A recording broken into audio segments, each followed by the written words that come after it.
Bonjour! Aujourd'hui, je vais vous parler de la vitesse de réaction. Il peut être important de connaître la vitesse de réaction de certaines réactions chimiques. Je vous donne un exemple. Si on prend un médicament, il peut être pertinent de savoir après combien de temps le médicament va faire effet. Puis, on peut trouver ça avec la vitesse de réaction. Donc, la vitesse de réaction, c'est un rapport, donc la quantité de produit ou de réactif sur une unité de temps.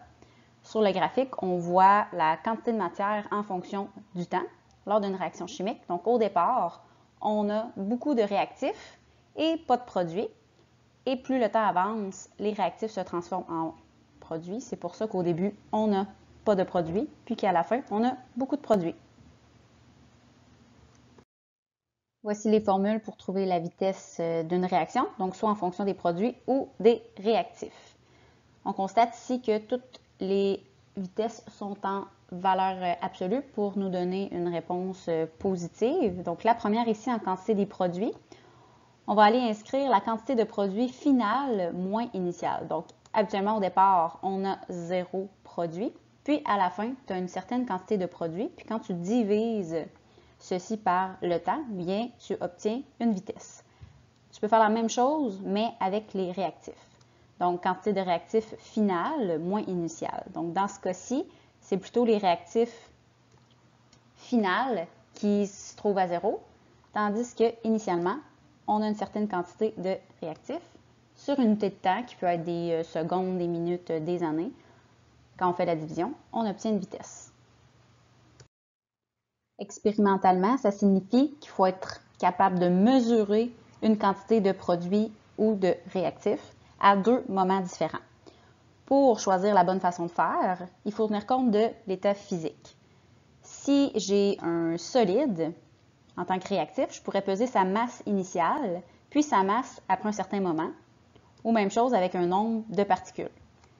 Pour un liquide, je peux encore le peser avec la masse, trouver le nombre de particules à 2 moments différents, ou son volume à 2 moments différents. Pour un gaz, c'est un peu différent.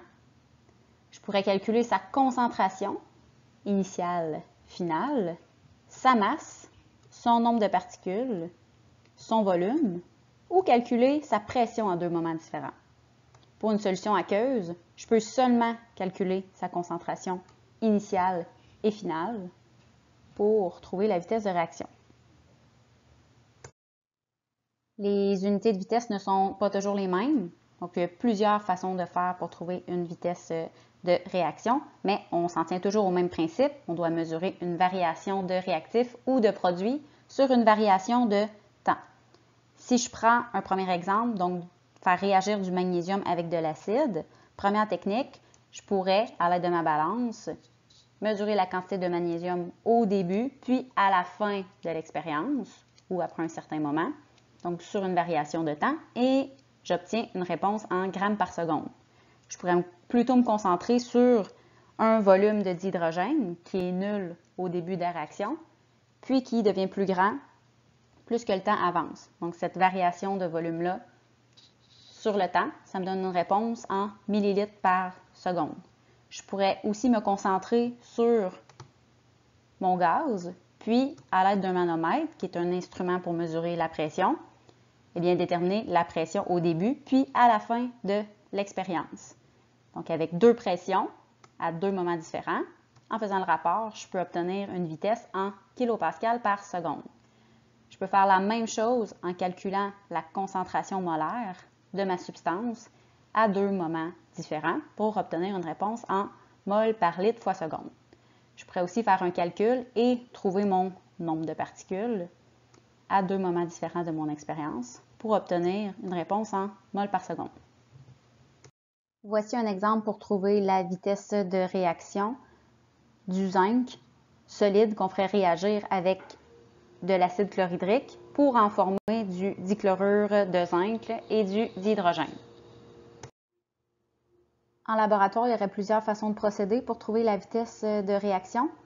Première façon de faire, ce serait de mesurer la masse du zinc au début de la réaction, puis à la fin complètement de la réaction. Donc, il ne resterait plus de zinc du tout. Autre façon de faire, ce serait encore une fois de calculer la masse du zinc au début de la réaction et de repéser le zinc après un temps donné. Autre façon de faire, ce serait de calculer la concentration de HCl par unité de temps. Donc, on mesurerait le pH au début complètement de la réaction, puis à un certain moment ou bien à la fin, quand le zinc va avoir complètement réagi. Puis, à partir du pH, par méthode de calcul, on est capable d'aller trouver la concentration de HCl. Mais c'est une méthode un petit peu plus difficile. Autre façon de faire, ce serait de calculer le volume de dihydrogène au début de la réaction, donc qui est de 0, puis à la fin de la réaction. Et finalement, dernière façon de faire, ce serait de calculer la masse du gaz, donc du dihydrogène au début de la réaction qui serait nulle, puis à la fin de la réaction. Cependant, il faut s'assurer d'avoir une balance très précise pour être capable de calculer la masse d'un gaz. Si je fais cette même expérience, dans ma première technique, si je calcule la masse du zinc au début puis à la fin de ma réaction, j'obtiens une vitesse en grammes par seconde. Si je fais une deuxième technique, soit celle de calculer le volume du dihydrogène au début puis à la fin de la réaction, je vais obtenir une vitesse en millilitres par seconde. Ces deux vitesses-là sont censées me donner la même réponse puisqu'on parle de la même réaction chimique. Cependant, en ce moment, ils n'ont pas les mêmes unités. Donc, si je veux pouvoir les comparer entre elles, je dois absolument exprimer, donc faire un calcul pour obtenir ces vitesses-là en mol par seconde ou en mol par litre fois seconde. En conclusion, pour trouver la vitesse d'une réaction chimique, il faut réussir à trouver la variation soit d'un réactif ou d'un produit sur la variation de temps. Pour ce faire, en laboratoire, il faut se concentrer soit sur un des réactifs ou un des produits. Pour savoir quelle technique utiliser, il faut regarder son état physique.